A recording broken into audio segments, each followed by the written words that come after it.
அரசியல் நாடகங்கள் தொடர்ந்து வரும் மூணார் கிராம பஞ்சாயத்தில் தலைவருக்கு எதிராக காங்கிரஸ் நம்பிக்கையில்லா தீர்மானத்திற்கு நோட்டீஸ் கொடுத்துள்ளது.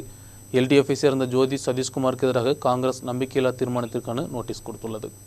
2020 டிசம்பரில் நடந்த உள்ளாட்சி தேர்தலில் 21 உறுப்பினர்கள் கொண்ட ஆட்சிக்குழுவில் 11 உறுப்பினர்களின் பின்துணையுடன் காங்கிரஸ் அதிகாரத்தில் வந்தது. ஆனால் 2 உறுப்பினர்கள் எல்டிஎஃப்பில் இணைந்ததோடு காங்கிரசுக்கு ஆட்சி நஷ்டமானது.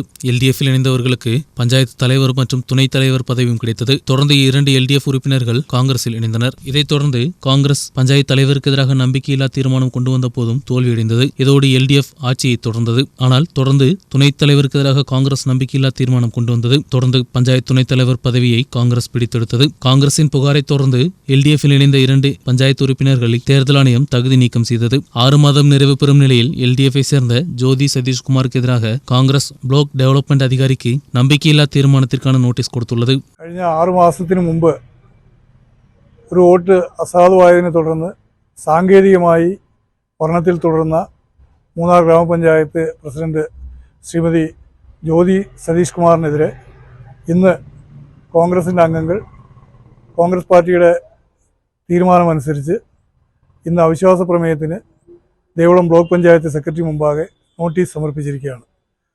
കഴിഞ്ഞ 6 മാസക്കാലമായി പഞ്ചായത്തിൽ അഴിമതിയും സ്വജനപക്ഷപാതവും അതോടൊപ്പം തന്നെ ഭരണ സ്ഥിരതയില്ലാതെ ഭരണവീഴ്ച നടത്തിയ പ്രസിഡന്റിനെതിരെ ഒരു നിമിഷം പോലും പ്രസിഡന്റ് അധികാരത്തിൽ തുടരാൻ കഴിയില്ല എന്നതിൻ്റെ പേരിൽ ഒരുമിച്ച് പഞ്ചായത്ത് അംഗങ്ങൾ എല്ലാവരും ചേർന്ന് ഇന്ന് അവിശ്വാസ പ്രമേയം നൽകിയിട്ടുണ്ട്.